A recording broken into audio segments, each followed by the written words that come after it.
દર્શક મિત્રો, મારે કહેવાની જરૂર નથી, કારણ કે તમે સૌ જાણો છો આપણું ગુજરાત હવે નંબર 1 રાજ્ય બની ગયું છે. આની પાછળ ઘણા પરિબળો છે. રાજ્ય સરકારની મહેનત છે, આપણા માનનીય મુખ્યમંત્રી શ્રીની દીર્ઘ દ્રષ્ટિ છે, અધિકારીઓને દોડતા કરી દઈને પોતે પણ ગુજરાતના વિકાસ માટે સતત દોડતા રહે છે. એમની વિવિધ યોજનાઓને લીધે જ ગુજરાત ધબકતું થઈ ગયું છે. અરે સાચા અર્થમાં વાઇબ્રન્ટ ગુજરાત બની ગયું છે. સાચી વાત છે ગિરીશ, સાચી વાત છે તારી. પણ હવે આ ગુજરાતમાં છે ને માત્ર બોલે નહીં ચાલે, જે બોલો ને તમારે કરીને દેખાડવું પડશે. તારી જેમ નહીં છોકરાઓને શિખામણ આપે કે સવારે વહેલા ઉઠો અને પોતે 9 વાગ્યા સુધી ઘોરતો હોય છે. બાપુજી કાન પકડ્યા. હવે હું પણ જે આચરણ કરીશ એ જ શિખામણ આપીશ. હા, જોયું નાલાયક ગિરીશિયા. આ સીએમ સાહેબે તને કેટલો સુધારી દીધો હે, તારા જેવા આળસુ ને જાગતો કરી દીધો. અરે હવે તો આખું ગુજરાત જાગી ગયું છે. અને તને ખબર છે આ રાજ્ય સરકારે છેલ્લા 10 વર્ષમાં 2 લાખથી વધારે યુવાનોને રાજ્ય સરકારમાં નોકરી આપી છે. અને આ રાજ્યતંત્રને ધ્યાનમાં લઈને 1,15,000 નવી જગ્યાઓને મંજૂરી આપી છે. અરે બાપુજી, આમાંની 72,000 જગ્યાઓ તો ભરાઈ પણ ગઈ છે અને 1,21,000 શિક્ષા સહાયકોની નિમણૂક કરીને શિક્ષિત યુવાનોને શિક્ષણ કાર્યમાં જોડી દીધા છે. વાહ વાહ ગિરીશા, પણ આ બધું અમારા વખતમાં થયું હોત તો શું, તો તમને કેવી રીતે ફાયદો થાય? કેમ? આ બધા શિક્ષિત યુવાનો છે. અરે ચૂપ રે.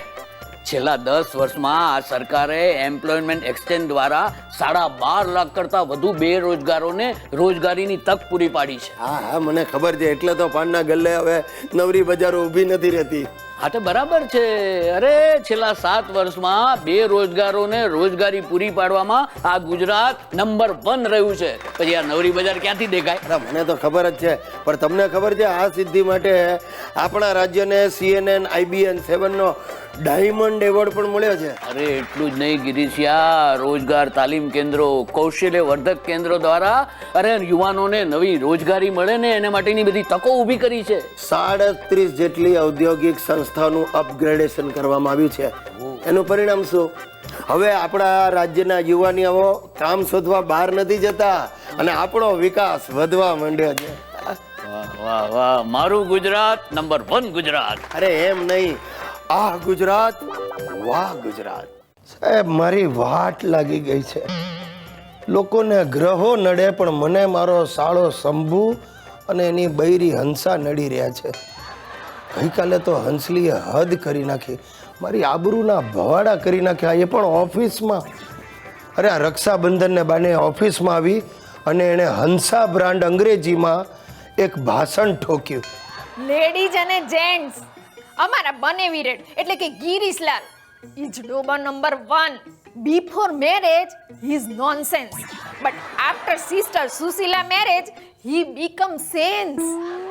લગ્ન નક્કી થયા પછી નોકરી મળી અને અમારા સુશીલા બેનના લેગ ઘરમાં પડે ને પછી ઓફિસમાં પ્રેગ્નન્ટ થયા.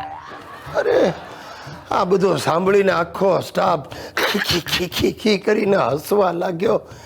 મને તો મરવા જેવું થયું. મને તો થાય છે કે શંભુ અને હંસલીની સોપારી જ આપી દઉં કોકને. ગઈકાલે બાકી ચાઇનીઝમાં મજા પડી ગયો, આજે હાલો ચાઇનીઝમાં. અરે હું હાલો ચાઇનીઝમાં? તને ક્યાંય બહાર કાઢવા જેવો નથી શંભુડા. તે શું કર્યું ચાઇનીઝમાં? આ નૂડલ ખાતા ખાતા આખી પ્લેટ ઉછાળી, દિવાલો ઉપર રંગોળી કરી નાખી. મારે ચાઇનીઝમાં પાછું વાઇબ્રન્ટ ગુજરાત નથી કરવું. હે, તે ચાઇનામાં ગુજરાત ચલાવવું છે? પણ ત્યાં તમારું નામ શું રાખીશું? બહુ સહેલું છે હંસાબેન. એમાં શું છે, ચાઇનામાં નામ કેવી રીતે પાડે જાણો છો? થાળી વાડકા પછાડવાના, જે અવાજ થાય એ તમારું નામ. ટિંગ ટોંગ ચીડિંગ ચીંગ. સમજી ગયા? પણ આટલું લાંબુ નામ બોલવું કઈ રીતે? તમારે બોલવાનું જ નહીં ને. મારું કામ હોય ત્યારે થાળી વાડકા પછાડવાના, હું હાજર થઈ જઈશ. એ બનેવીલાલ, પેલો ઈતિયો અંદર થાળી વાટકા પછાડે છે, એનો બ્રેકફાસ્ટ નો ટાઈમ થઈ ગયો. હરામખોરને સાંજે 6:30 વાગે બ્રેકફાસ્ટ કરવા જ? હા તો એ તો ભૂખ લાગે ત્યારે બ્રેકફાસ્ટ. એ વેરી ગુડ હો.